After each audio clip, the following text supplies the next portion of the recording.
Agents. Why would they still be here if they figured it? Why would I make them so uncomfortable?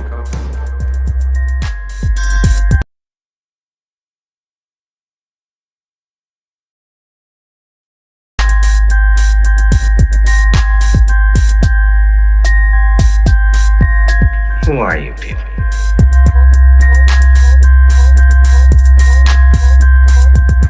So what do you think is the biggest threat right now? I think the biggest threat's the FBI, the NSA, and their counterparts in foreign governments. I mean, these are all essentially, companies, right, that try to justify their budgets in various ways, often by scaremongering.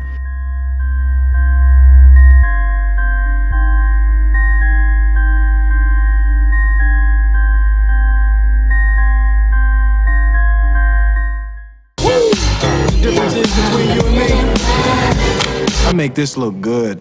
What are the Men in Black? People have been reporting their own Men in Black experiences and eyewitness accounts since the beginning of the UFO cover-up history. The burning question in most people's minds surrounding the infamous MIB accounts is, what are the Men in Black? Well, the Men in Black is a concept that's been in the UFO field since really the beginning of the UFO field, essentially. And there's a weird thing about it because there's always been two different components of this. There are cases where a UFO witness or someone who has some connection to the UFO phenomenon is then accosted by usually two individuals, often in pairs, sometimes singular, sometimes even more than two, but often two. And there are times when very ordinary, human-looking intelligence types approach someone and either warn them off of their investigation or will actually make it very clear to them that they're dealing with a UFO phenomenon. But in all cases, the idea is to scare off or intimidate the witness so that they don't pursue whatever it is that they're looking into. Yeah, it all seems pretty horrible, especially if they threaten you or threaten your family, and you're not sure if they're from another planet or not. Historical accounts of the Men in Black recall the overwhelming sensation of fear experienced by those who have had prior encounters with UFOs or something out of the extraordinary. This fear is a tool used to suppress an incredible UFO event from the public. What are their true goals? Are they outdated military relics from the past, or are they covertly influencing today's society through misinformation, fake news? The earliest recorded encounter with a Man in Black was in 1947. Harold Dahl, a conservationist, was near the shore of Murray Island in Washington. Dahl's job was to retrieve serviceable lumber that was often just floating around in the water back in those days. And he would bring it back and that would be their business. That's their business model. And so Dahl is out in a boat for this purpose with his teenage son and dog, actually. And he sees 6 discs.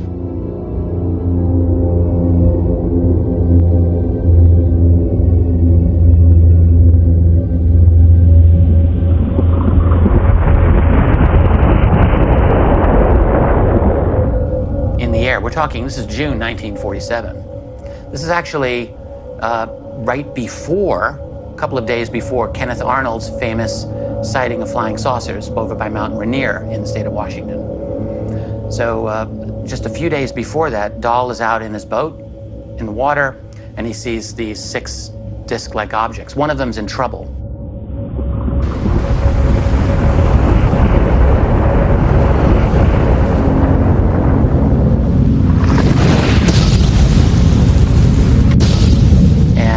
Wobbling, and it seems to be losing its stability.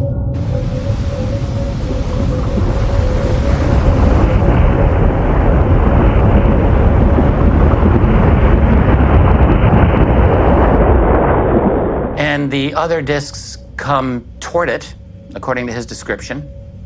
And this disc that's in trouble releases material that almost looked like some kind of slag, that is like a rocky type of material that comes out.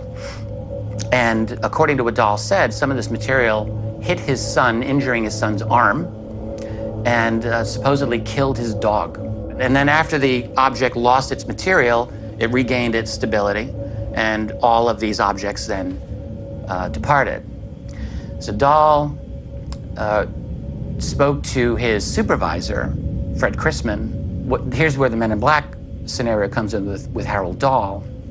The next day, what it comes down to is there's a diner. There was a diner in that area where he's having breakfast the next day, and he has a conversation with this mysterious man he's never met before. Dahl initially expected this man was a lumber dealer, and he was expecting just to do a standard business arrangement with this guy. He dealt with strangers all the time who were interested in lumber. It turns out this man was nothing of the sort. This man then relates every single thing that had happened to Dahl the previous day. And he knew all about it, to Dahl's shock. I mean, that would be a shocking thing for anyone to experience. And this mysterious man essentially said, look, you're just going to leave this alone, and you're not going to pursue this in any way whatsoever if you know it's good for you. And so that's an intimidating experience for so many reasons. You could imagine poor Harold Dahl thinking, this is 1947. You're in America in 1947. You're not under the assumption that you're living in a surveillance state. And so you can imagine the shock he had to have felt, thinking, wait, what? How do you know about anything that happened to me yesterday? So there's that level. And then there's the implied threat from this man, which just added to it. Dahl did not have in his possession the slag at the time. There was an enormous amount of this stuff. So, like, we're talking much more than any one person could carry around with them. The bulk of this ended up in the possession of Fred Chrisman, Dahl's boss. And eventually the United States Air Force sends 2 men to investigate and retrieve whatever this material is. And they actually do get to do this, and they load all of this slag material onto a Air Force transport. Actually, this is Army Air Corps at the time. This is just before the Air Force has become an independent, unified entity separate from the Army. So they come up from McCord Airfield in California to acquire this material, and they do. And on their way back from Maury Island, their plane catches fire and goes down, and they die. That's what happened. And after that, I don't know what happened to the slag material or whatever this was, but their plane crashed. What is the true mission of the Men in Black? Is it the suppression of information regarding UFOs and extraterrestrials? Or is it to aid them and further their agenda? Well, let me tell you, Jim, I've had visits from government agents, various alphabet-type organizations connected to the work that I do here. And they are, even though they seem easygoing and very nice guys, there is no question about it, Jim. I'm just talking about normal government agents here. In black suits, you know they're carrying, they've got a sort of a serious, we're here and you don't want to mess with us kind of attitude about them. And even though they're very nice and very calm, there's no question about the fact that there is an aura of intimidation that you could cut with a knife. So relating to the story of a man named Albert Bender, who also had a very interesting experience, which actually coined the phrase Men in Black. Bender was one of the earliest organizers of kind of civilian UFO groups. It was the International Flying Saucer Bureau. It was a publication that was quite successful by 1952 standards, you know, printing out the publication, mailing it out, and getting subscriptions that way. It's not easy. It wasn't easy to do back then. Albert K. Bender founded the International Flying Saucer Bureau in 1952 during the big UFO flap. Now, this is a phenomenon that he had been studying and following for years and decided that there needed to be one centralized location to put all of this information that had been gathered. But he was doing a pretty good job. Now, 1952 was a very big year for UFOs in the United States, a very, very big year. According to Project Blue Book, which was doing investigations and taking reports, that was by far the biggest year they had. Yeah, you could say the Project Blue Book was, you could say, the first ATIP, the Advanced Aerial Threat Identification Program that we've learned about since then. But in Blue Book, they had over 1,500 UFO reports for that year, which is all pre-internet. To get that many reports that people send in that's a lot. A lot of those were very intense military encounters, very well documented. This is the year that for 2 weekends in a row, flying saucers were seen over the Capitol in Washington, D.C. that summer. It was the summer in which the United States Air Force held an enormous press conference all about this. It was a year in which, if you were to go into Wright-Patterson Air Force Base's Project Blue Book office, according to Edward Ruppelt, who was running it back then, he said, if you were to come in here, you would have thought there was an invasion underway. It was that intense. There were a lot of people in the military who actually believed that the secret was going to come out that year. That's how big it was. So in the midst of all that, you have a young guy like Bender who is investigating this on his own, and he's getting contributions from other writers, and he's got a decent publication going. It's quite successful.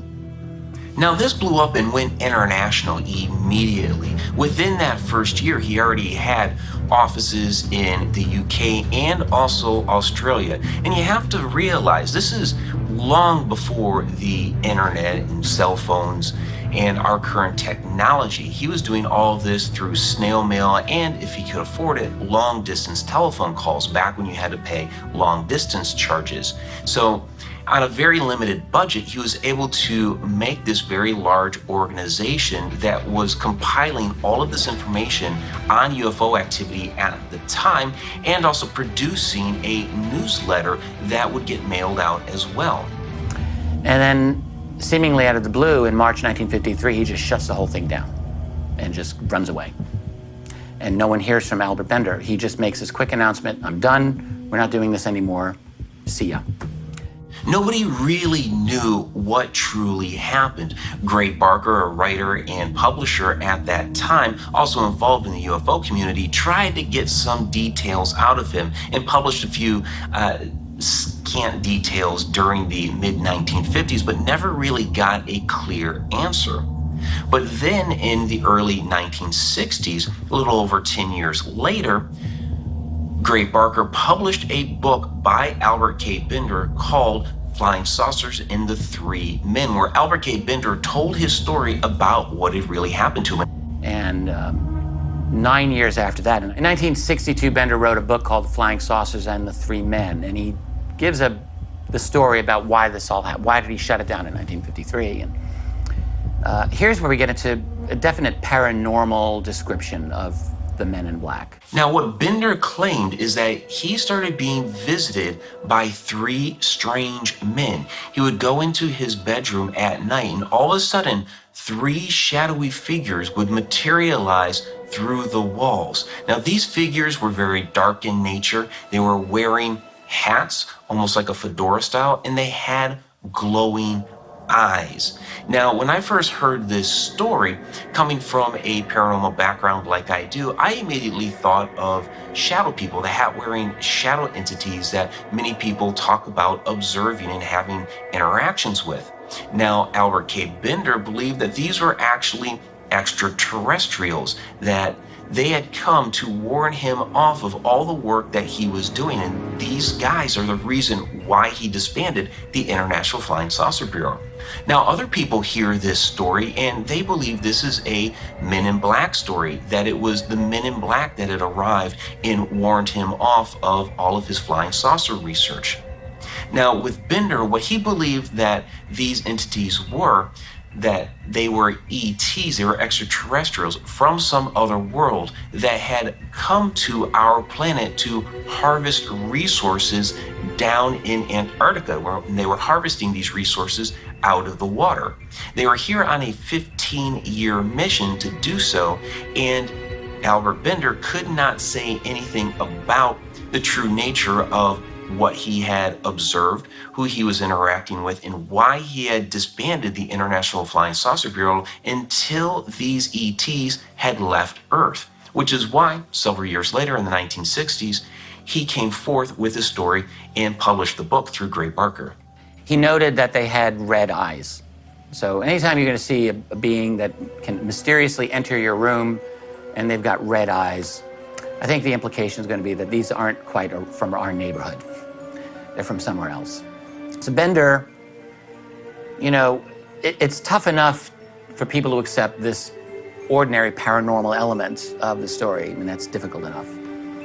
Then he added that they gave him, well, they gave the reason why he couldn't investigate this. And they, according to Bender, they said, well, we're mining in Antarctica. And this is very important, and we don't want you to disturb this and cause us any trouble. And they gave him, according to Bender, they gave him a medallion and stated, when this medallion disappears, that will mean that we're gone. And then you can talk about us. You cannot talk about us until then. And according to that reasoning, the medallion disappeared, I guess, in the early 1960s, prompting Bender to write his book, which was published in 1962. And, you know, I mean, it's not difficult to understand why people would have a very hard time to believe that. Where's the evidence? Oh, well, the evidence disappeared. No medallion. Antarctica, like, especially in 1950s, and, you know, there would be no reason anyone would possibly think that there was work going on in Antarctica, the most remote, desolate part of the planet. Pretty fantastic. Nowadays, there's all kinds of talks and rumors about Antarctica in the UFO field. It never stops. Fully illuminated round object was hovering silently over the missile silo and shining a light down onto it. And then from this dead stop, it shoots off to the east, just like now you see it, now you don't. This planet is being visited by beings from another world. In 1964, Dr. Robert Jacobs was in charge of the optical instrumentation of ballistic missile testing. There, he recorded footage of an ICBM and was surprised to find the extraordinary. Here, he recalls the events in detail. And flying downrange, we got all three stages of powered flight. And as the dummy warhead and the package flew on down range, we were all celebrating the fact that we had seen the thing and accomplished the mission. So another interesting story concerned a man named Dr. Robert Jacobs, who was a highly qualified scientific professional who in 1964, he was very much involved in film recording of missile launches out of White Sands Proving Ground in New Mexico, where ballistic missiles were being tested. And what they would do is they would launch these missiles and then record them.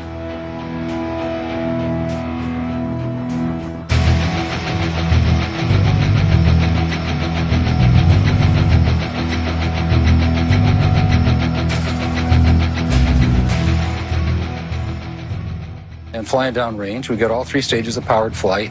And as the dummy warhead and the package flew on down range, we were all celebrating the fact that we had seen the thing and accomplished the mission. When I got back to the base with the film the next day, I was called into the office of Major Florence J. Mansman. And there were three people in gray suits standing in there. There was a 16mm camera and a screen setup. Major Mansman said, "Lieutenant, sit down and watch this." And suddenly he said, "Just watch this." And as I watched, the warhead, the dummy warhead, the chaff that was put out in front of it as the decoy to deflect the Russian anti-missile tracking radar. And during one of these tests, the missile just went completely haywire and didn't perform as expected. It crashed. And on review of the film the next day, what Jacobs and his supervisor, was a major, noticed that there was an object, a UFO. Everything was flying along, and suddenly, in the same direction this stuff was flying at about 8,000 miles an hour, an object came into the frame, shot a beam of light at the warhead, flew up to the top, shot another beam of light at the warhead, flew around the direction it was flying, shot another beam of light at the warhead, flew down, shot another beam of light at the warhead, and flew out the same way it came in.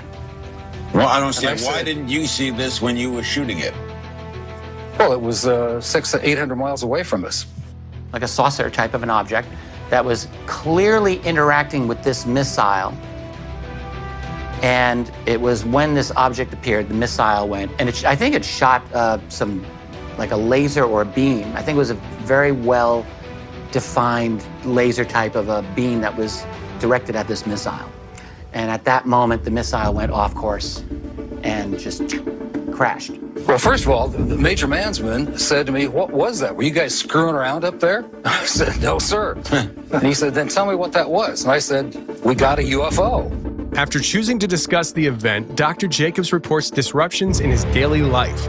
People calling at all times of the day and night, threatening his life, which has escalated into property damage. Intimidation is one of many techniques used to instill fear.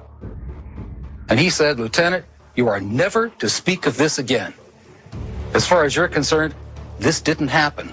Eventually, Major Mansman confirmed Dr. Jacobs' claims of a UFO interacting with the ICBM. The Major also disclosed that 2 agents who were not the CIA took the footage and altered it. All film evidence of the UFO and its interactions with the missile were missing. The Major reported that one agent said to him, "That leaves you off the hook, but not off disclosure." Understood? Somehow the Major had said to Jacobs that these men told him they erased the flying saucer from this film. And they said, "You're off the hook, but you're not off of disclosure." In other words, you're not in trouble now because we've cleaned the film up, but don't you talk about it. So that's 1964. And Jacobs, then you fast forward to the Disclosure Project with Dr. Stephen Greer. We're talking late 1990s now, when Jacobs did an interview with Greer and talked about this event. And that was published in Greer's book, I think, the following year, in 2000. And what Jacobs said in the aftermath of that was that he was subject to a range of harassment type of activities.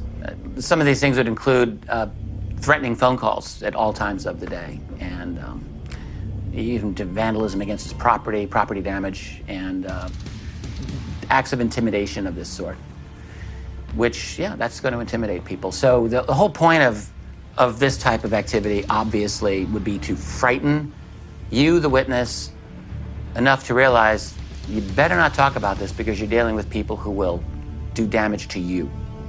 And, you know, if they can wiretap your phone or if they can threaten you at any time of the day, who knows what they're capable of doing.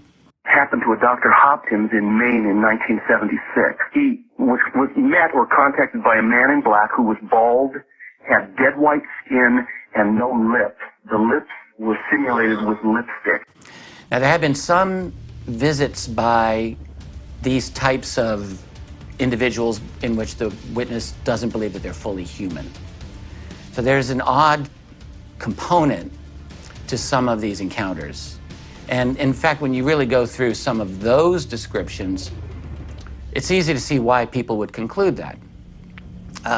Some of those individuals are described physically as having very pasty skin or very unusual physical features, like very thin, clothes don't fit them properly, odd behavioral characteristics. In some cases, the witness will say that they almost seem to lose power or energy in the middle of the interview, and then they just leave, as if they're like robots running out of battery power, you know, something like that. So you get these two disparate types of men in black stories. And that's always been the tension that you get with the men in black phenomenon. Are we dealing with, you know, people working through the CIA or Air Force Office of Special Investigation or something like that? Or are you dealing with, I mean, really the implication is, are you dealing with non-humans posing as human beings for their own purposes? And that's always been the tension. As witnesses continue to come forward with their experiences, it is believed that the Men in Black shifted their approach to publicly debunking those claims through proxy. Credible reports of abductions circulated throughout the UFO community and was met with heavy skepticism by debunkers. He got his start as a debunker in the mid-1960s with the idea of ball lightning to explain away one particular interesting UFO event. Through the 60s, made it his personal vendetta to destroy the career of James McDonald, the atmospheric physicist who was very, very strong UFO proponent. And then by the 1970s, Klass really was hitting the big time in terms of media attention and in terms of his prominence as a UFO skeptic. Certainly by the 1970s, Philip Klass had become the #1 active UFO skeptic by far.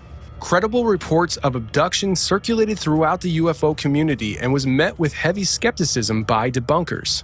Are you a debunker of all UFO stories? Well, is that your purpose? I look for explanations. Now, you know, you can look at probably the most prominent skeptic of UFOs during starting from the mid-60s, right through the rest of the 20th century, was a man named Philip J. Klass. Now, Klass wasn't a true man in black, the way that previous men in black were described, you know, coming into your house and threatening you. Klass worked in a different way. He engaged in countless smear campaigns through the media to discredit individuals associated with UFOs, most famously the atmospheric physicist James McDonald, who is really a hero in the UFO field, and rightly so.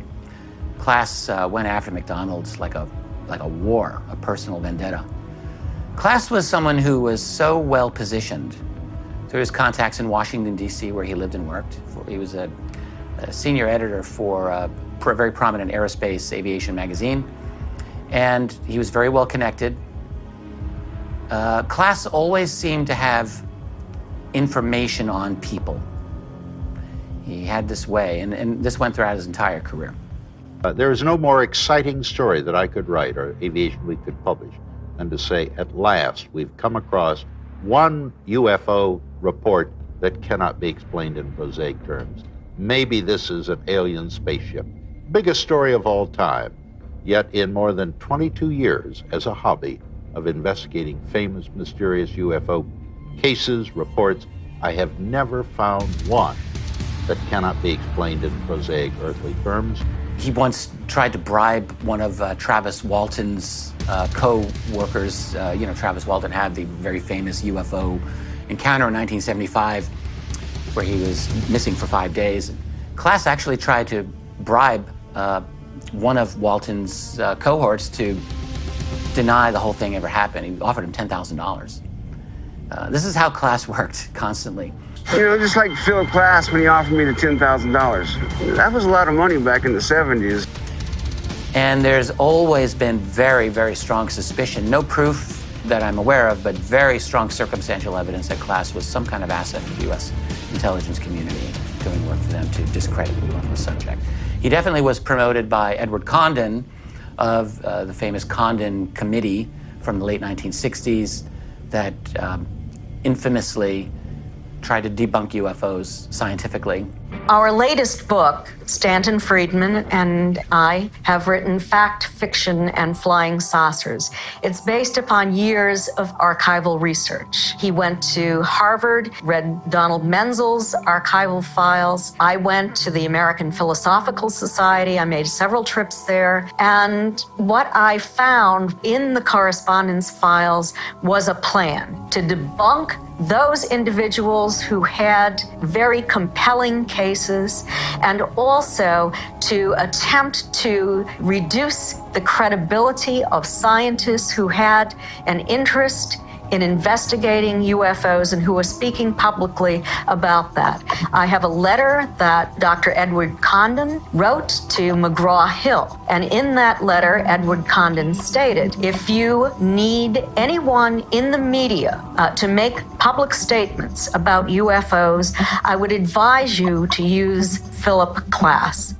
But Condon certainly worked hard to try to promote Philip Klass as much as possible as someone who would be relied upon to give the proper perspective on UFOs, that is the skeptical debunking attitude on UFOs through the media. Klass was someone who was able to get New York Times op-ed pieces and articles, like no problem. He was on CNN all the time, Larry King. He was always able to get access to major media in a way that normal UFO researchers would have just, given up an arm to be able to have, but Klass just had this magical ability to connect with all major media. And you could certainly say that Klass is a new version of a man in black, not in any way like the mysterious, intimidating figures coming to your house. He would just smear you and try to destroy your career. What was recovered was a radar target, balloon board. That is the cover story that was put out. We know it was a cover story based on the testimony of the people who put out the cover story. Whatever happened at West, or whatever the objects were, they were being tracked. They were being tracked from where they were coming from. They'd been tracked over previous days, and there was some sense of there being a surveillance going on of these objects, and that's why the response could be as fast as it was to Westall. That's why the military could get there as quickly as they did that day, because there was some, if you like, forewarning that perhaps these objects had been seen elsewhere in Australia in the preceding days. Certainly we have the famous photograph of a UFO taken in the suburb of Baldwin, about 20 kilometres from Westall, just 4 days before the Westall incident. And that photograph was leaked to a Melbourne newspaper, the Herald, and published, and caused a huge furore at the time. So much so that the person who took the photograph himself, even though he didn't want it published in the newspaper, he gave it to a friend who leaked it. He never wanted it made public, but it was. And it then resulted in the Air Force visiting him at his home. An interview was held with him. And he claims to this day that he thinks the Air Force was so concerned about that photograph going into the newspaper was because it showed the object that was seen at Westall 4 days later. Or there was some connection with whatever that object was that he caught in his Polaroid photograph and with what happened at Westall. So that's an ongoing mystery. How could it be that an object of unknown origin, an object that flew in ways that were completely inexplicable to anybody who witnessed it, how there could be such a rapid response by the military, whether it was the Army or the Air Force? There's another very interesting case in Australia, outside of the city of Melbourne, in the south part of Australia, in a town called Westall. And this is 1966. This is really an incredible UFO incident. I had the privilege of visiting Westall myself some years ago and going to the schoolyard where all of this happened. And the story was, you have all the kids run out of the school because someone saw this UFO coming over the property there. So you got 200 kids of all ages and teachers. There were adults and youths that were watching this. The object, by all of the witness accounts, either landed or almost landed on the property, like very, very low. In fact, one girl, she was at like in junior high school age, I think she was like 12 or 13. She got the closest to it, and according to the witnesses, like she was not ever seen again. She moved far away after this. That's an odd thing. But what we know for certain, there was a science teacher named Daniel who stated that these looked like Australian Air Force came to his house. And there were two of them, and they absolutely threatened his career and possibly his freedom if he was to continue talking about this event.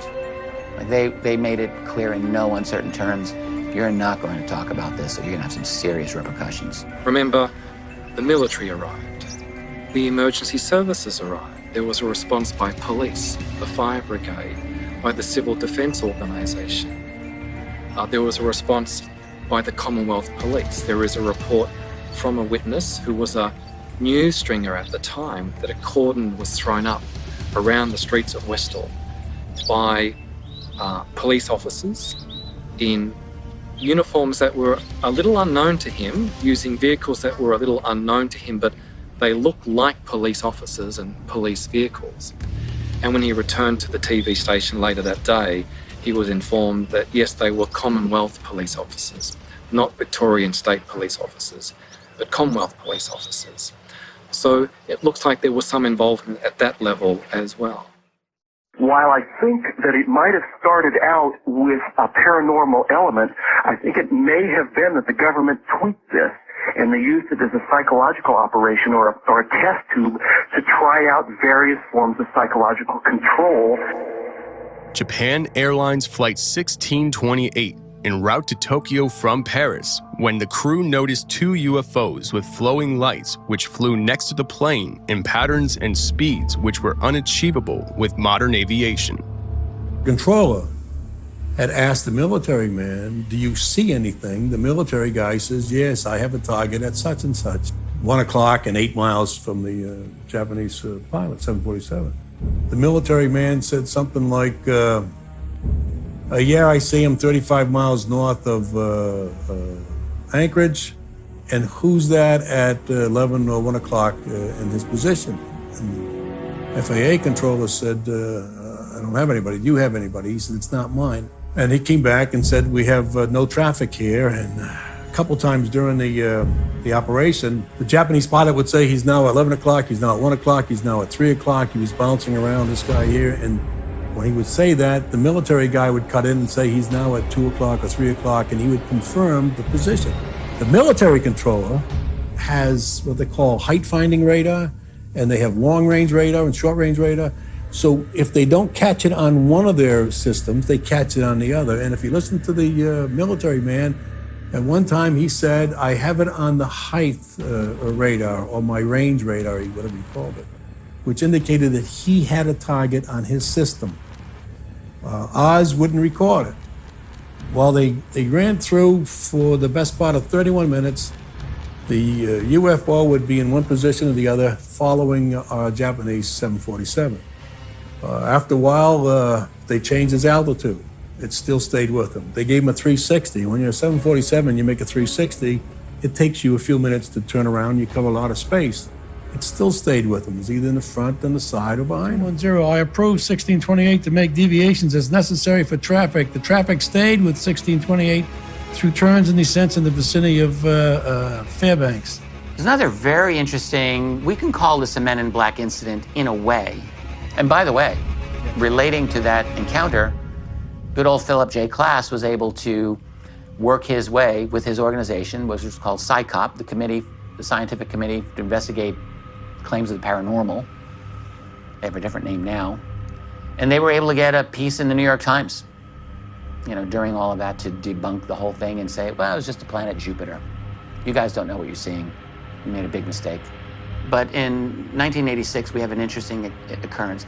On November 17th of that year, there was a flight called JAL, Japan Airlines Flight 1628, from Tokyo, and they were going over the Arctic Circle area, actually flying down over the state of Alaska, when this entire 29-minute recorded incident occurred, in which this airliner was accosted by an enormous, absolutely enormous object that there's drawings of it by the pilot, whose name was Kenjiro Terauchi. And it's almost like this massive, like the planet Saturn. It's like this big, big, roundish object. They're watching it and they're scared out of their mind. And they've got it on their airborne radar. The ground radar also is tracking this thing. And as I recall, at least one other airliner in the area saw this thing visually. So there's lots of data points here. What's interesting about this case is that they're flying side by side, this gigantic object, and it releases a smaller object, or at least I think it must release it, because this smaller object gets in front of their cockpit. And in fact, it's two of them where their cockpit is bathed in this green light for a while. But as they're flying, these objects are pacing them, like they're in front of the cockpit.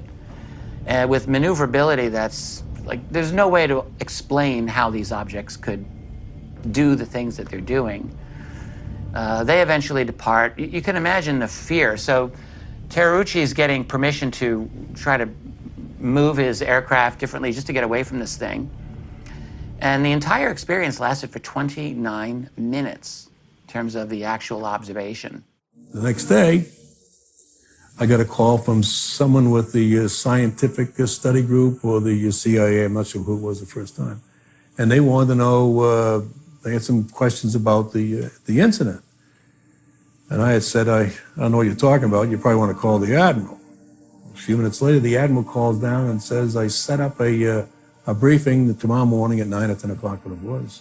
In the round room, bring all the stuff you have, bring everybody up there, and give them whatever they want.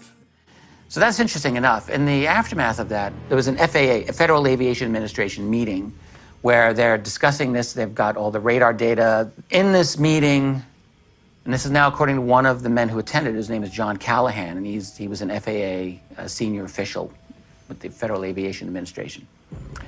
And so what happened, according to Callahan's very vivid, explicit testimony, was that at one point these two men in dark suits enter the room. No one knows where they're from. Is it assumed that they're from CIA? I don't think that's ever made clear where these guys are from.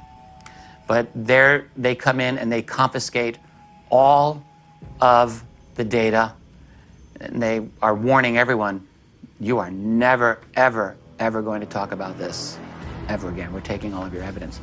Callahan kept his copy. That was the thing. He didn't give it up. He didn't let them know. They didn't ask. I don't think they asked him directly for it. And he just kind of slid below the radar, as it were, in this meeting and left it with his copy of the radar data. And it was about 13 years later, I think, in the late 90s, where he is interviewed by Stephen Greer of the Disclosure Project at that time and told his story. And so what you've got here is another incident of very clear, this is not a paranormal Men in Black experience by any means. These are government guys. These are spooks who are confiscating the evidence. Now, who are they? Are they CIA? Are they NSA? Are they something else? Are they from the Majestic 12 or whatever, comparable organization there would be to Majestic 12? Maybe it's called Zodiac. That's a big possibility. But they're from a group that their job was to take that UFO data. And Callahan is really worth listening to. He's a very upfront, extremely candid, very articulate, very smart man. And he's got the credibility and the background to back up what he said. That's the thing that makes him so compelling. When they read the reports that come through, the FAA has to protect themselves, so you can't say you saw a target, even though this is what he said. So they made him change his report to position symbols, which makes it sound like it wasn't really a target. Well, if it's not a target, then a lot of the other position symbols that we're separating from aren't targets either. And when I read that, I thought, there's something fishy here, that somebody's worried about something rather than they're trying to cover up. Who do the Men in Black work for? CIA? The FBI? The NSA? Something else entirely?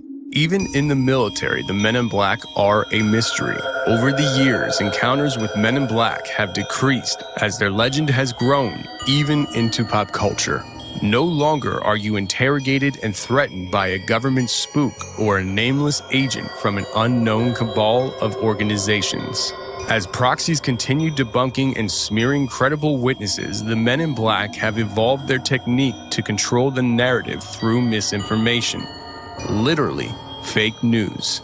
Take Richard Doty, former special agent of the Air Force who is tasked with infiltrating the UFO community to instill doubt and misinformation of UFO encounters. Men in Black have always been present in the UFO community since back in the 50s and 60s.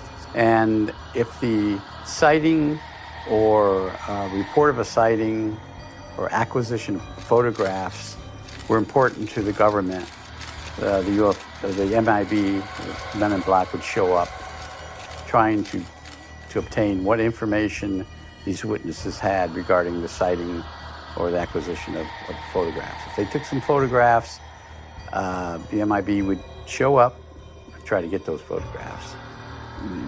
ever since the 50s, people started seeing flying objects, reporting flying objects.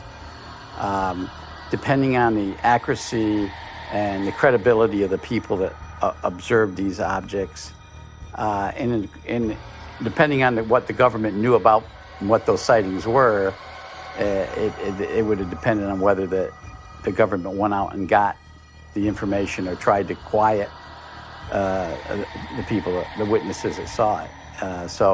But it's happened. It's real. It's a controversial subject matter, both within the public and within the government. But my knowledge is I've actually been involved in the Men in Black, in that we didn't call them Men in Black, but there were people within a certain agency within the government, the Air Force Special Activities Center. They're the ones that control these Men in Black. There was a unit stationed at Fort Belvedere, Virginia, that dealt with obtaining information from witnesses. But the controversy, of course, centers around how these Men in Black, or number one, who they were, number two, how they obtained the information for witnesses, and number three, where that information went after the Men in Black got the information. Now, these Men in Black, as you call them, that are prominent within the UFO community, they have a mission. They're assigned to an intelligence unit. They're given a mission to go out and interview these witnesses that saw this, or that have already reported a sighting or collection of data, pictures, so forth, evidence. And so they're out there on a mission.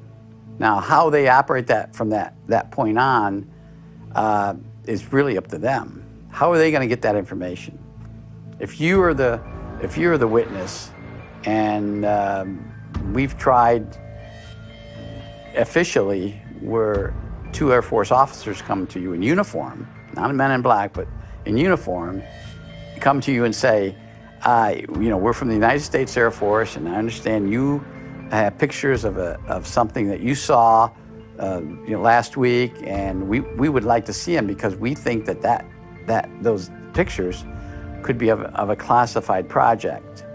So we would like you to show them to us. Well, if you say, they're my pictures, I took them, I don't have anything to the military, you don't have no jurisdiction over me, no, bye. And so the Air Force officers leave, and the next day or 2 days or 3 days later, you're visited by two other men. I'm U.S. government credentials, and you took pictures of a classified aircraft yesterday or whenever, and we need to look at those pictures. And you only have one way of doing this. You have to turn them over to us, or we're going to go to the court of law or some other threat. So those are the type of operations that I've seen, I've been involved with. Whether they eventually turn it over, if they don't, there's other means that they can use. But there's other ways. Surreptitious entry into your home. You come home one night from the movies or going out for dinner, and you come home and you find your house to be perfectly the way that you left it, except that where those pictures were stored, the pictures are gone. Or the opposite will happen. You'll come home, the window will be broken, we had a burglar, and they stole this, they stole my television, they stole this, and they also stole those pictures. Now it looks like a burglar. So you call the local police, and you tell the local police, and the local police is going to say, well, so you had pictures taken, there's nothing we can do about that. Jody, my girlfriend, woke up frequently seeing tall, black figures in the room looking down on her. Other times it would be simple mysteries, such as coming home to an apartment that had obviously been tampered with. Paul Bennewitz was a successful entrepreneur and scientist who lived in Albuquerque, New Mexico. There, he unintentionally stumbled into radio transmissions from a secret military base just beyond the border of his city. Later, this base would become known as Dulce Base. Bennewitz was then contacted and influenced by Richard Doty. Little did he know he would become a victim of a mass misinformation campaign that would end in tragedy. Now, there is one person who has called himself a man in black who's very well known in the UFO community, and that is Richard Doty. Now, Richard Doty was a member of the Air Force Office of Special Investigation, AFOSI.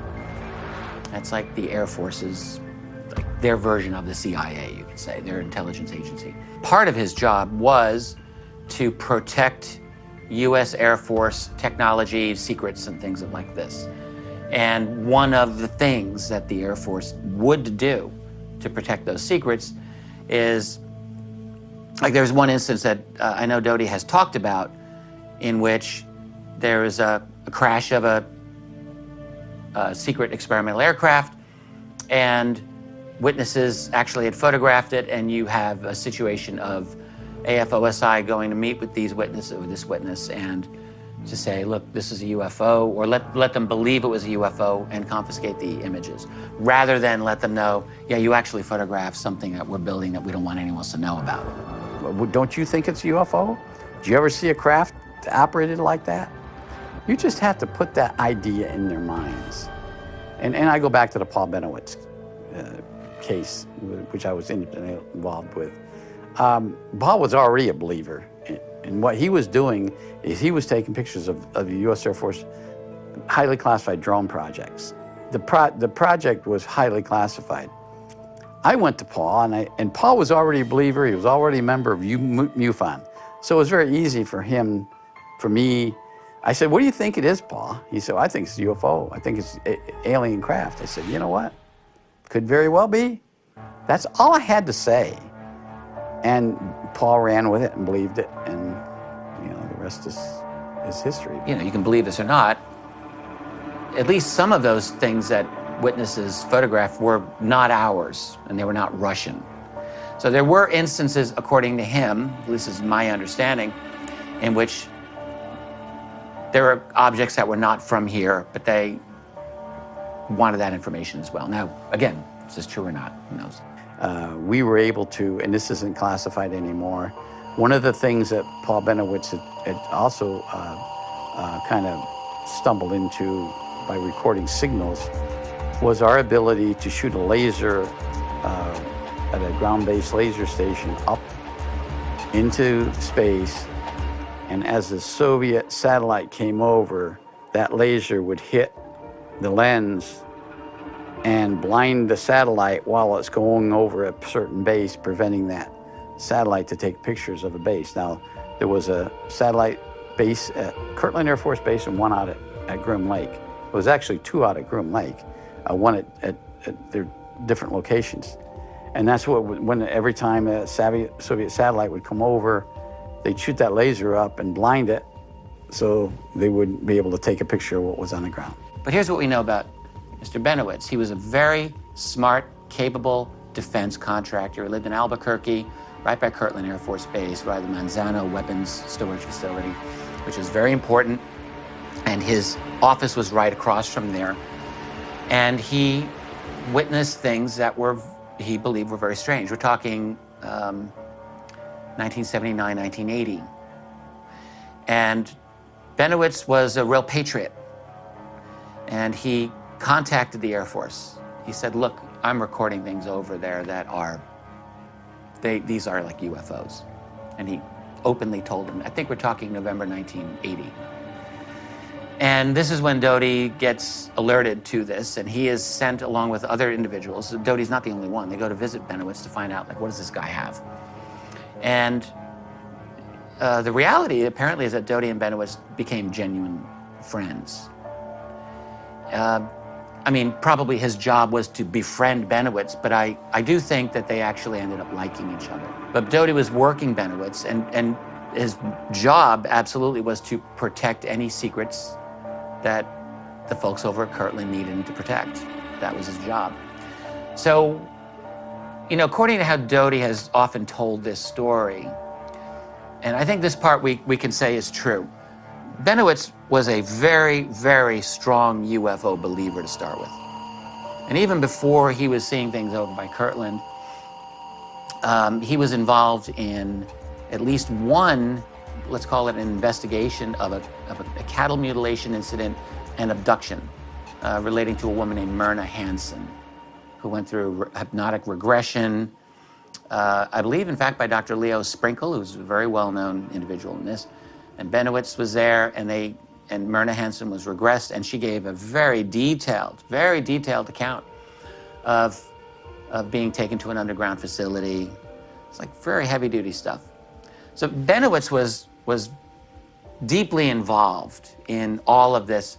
Then he sees so he sees things, and he's recording emissions that he believes are like a form of alien communication. So with that, Doty and his team go to talk to Benowitz. And did Doty explicitly give Benowitz false information, or did he show Benowitz things and let Benowitz draw his own conclusions?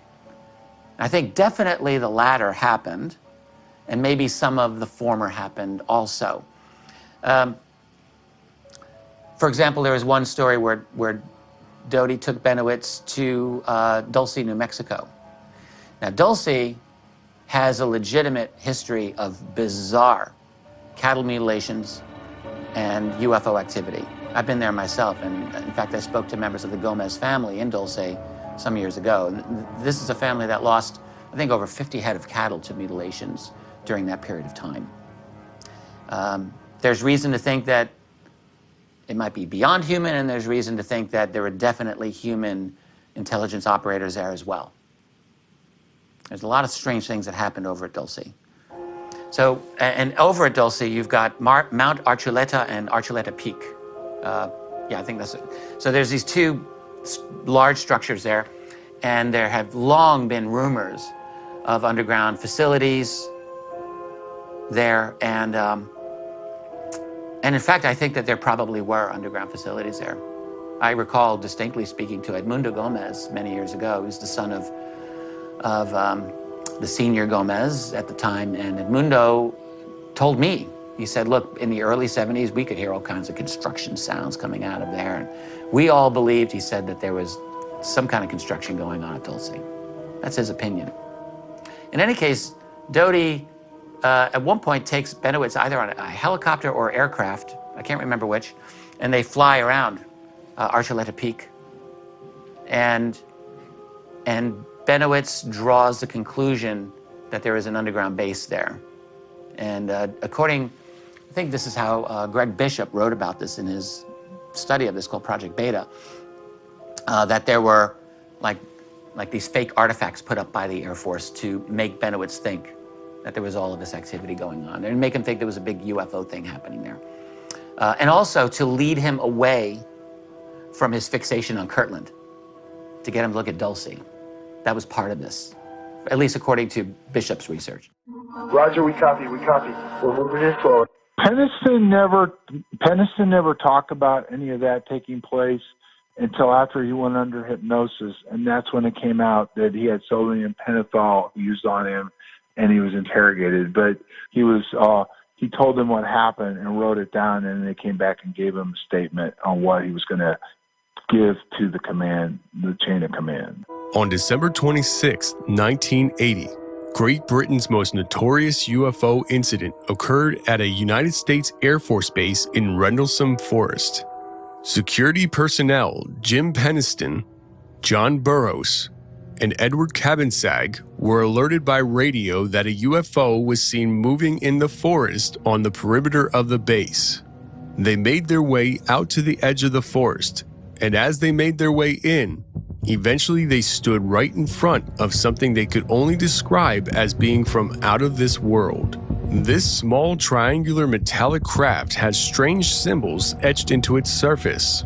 It emanated a vibrant glow that lit up the canopy of the forest, and it was almost soundless. It is said that the craft took off in an instant from the forest floor as if it disappeared into the night sky before them. These three eyewitnesses made their way back to the base by car, where many other observers of the UFO were stationed. As they arrived, they were surprised to have men in civilian clothing waiting for them. And to quote John Burroughs, there were gentlemen there with sunglasses who took Jim and Ed off somewhere. We no longer saw them after we traded in our weapons, and I felt betrayed because they wouldn't talk to me anymore. What was said to them to clam them up so tight? I have no idea. This story follows an age-old pattern of a prominent Men in Black cover-up. A UFO incident occurs. Experiencers witness something that shouldn't exist in our conventionally understood reality. A meeting then follows between these experiencers and the Men in Black, which strikes fear in them to never speak about what they saw or experienced. We've got to get to it. We've got to get to it. We've got to know what it wants. Two people that were involved identified Green as being there, and Doty also said that Green came in. There was 3 teams that came in, CIA, OSI, and NSA, that came in involved right after this happened. I served in the United States Air Force for 6 years, from 1992 to 1998. First 3 years were at Elmendorf Air Force Base in Alaska, and the other 3 years were at Fort George G. Meade in Maryland, the home of NSA. Now, my role for NSA was as a computer technician, primarily systems and network administration for a specific surveillance group. I cannot get into specifics of what exactly we were surveilling, but essentially I offered computer support for those that were performing this function. Of course, I had a top secret clearance, a TSS SCI clearance specifically, and that is very compartmentalized. Now, on occasion, we did have a need to exit the NSA campus and go to an off-site location. And there are a plethora of these types of locations across the country. And these locations were basically hidden in plain sight. You know, they would be at just small, maybe strip malls that were, out of the way. So they just had some local businesses, some different offices, that sort of thing. And when we would have to go to these locations, we could not arrive in our military attire. They did not want it to be known that this was actually a government operation and the military was involved. So we are required as protocol to dress in black suits and a tie to go to these locations. And I've got actually an email from one of the OSI agents that was involved that confirmed all this. It's telling us to come to it. We can feel it. I personally we have a memory of having that happen to me. Now, there's other people that were there that have talked to me and said they saw me come up, they saw me go into the same place they were involved with and everything else. But my personal recollection, which I have a lot of missing parts, the fact is that different people remember being interrogated. I just don't. And I don't know if they were able to block it all out of my mind, or I don't know. And I've never tried to sell that. The only thing I ever did was that I went out there a second time, and that's when I disappeared for a while. I don't know. I mean, I don't know. Was that an MIB experience? Black helicopters, military abductions that happen. Sometimes people are taken and they talk about then being visited by, military personnel and debriefed about their abduction. So Dan Aykroyd, the actor, the comedian, has a very interesting story about Men in Black as well. And it's funny, I have my own little oblique connection to this, very, very small. But in 2002, Dan Aykroyd had a TV show called Out There. And it was a UFO show. Dan Aykroyd, of course, everyone knows Dan Aykroyd is very interested in UFOs. He's very knowledgeable. He knows this field. He's very sophisticated with it. And he wanted to do a serious treatment of the UFO subject. And in fact, this is 2002, and I was one of the new guys in the field at that time, and I had actually myself gotten communication from his team, and they were interested in interviewing me for this show. So I was excited. I thought, wow, this is awesome. Maybe I'll get to meet Dan Aykroyd, And then I discovered, no, the show fell through, no more, and I won't get my opportunity. So what's interesting is that the day that show was canceled has a very interesting story. So according to what Aykroyd said, he's out taking a break, having a smoke outside. And there's a very unsettling man in black who's at some distance, but I don't think that far, who's staring at him. It's unsettling to Aykroyd. The man is dressed in black. He's got a car, a black car. He looks away and then looks over, and the man and the car are gone. Apparently in such a way that it didn't make sense to him, that it just disappeared in such a way. Right after that, he's back inside. He gets a phone call from his producer, who tells him, without an explanation, by the way, that the show's been canceled, no more shooting, it's over. End of story. Big mystery. So it was, oh, hi, Brittany, sure. Oh, of course, I'd love to. Guy gives me a dirty look. Oh, well, sure. Car gone. That's what happened. And then 2 hours later, we were told we were not to continue taping, and the show was canceled, and none of them would air. I don't know. I mean, I don't know. Was that an MIB experience? So there's a very interesting, let's say creepy video that is available of two apparent men in black. And this has to do with an event that took place at Niagara Falls. Now, I don't know the date of this. The video itself was posted to YouTube in 2013, and it's very interesting.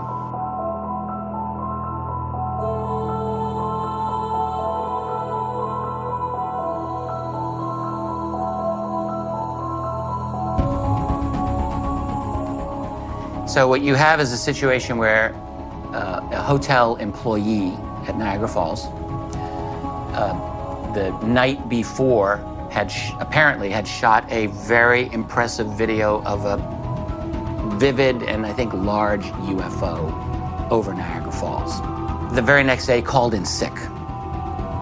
And on that day that he had called in sick,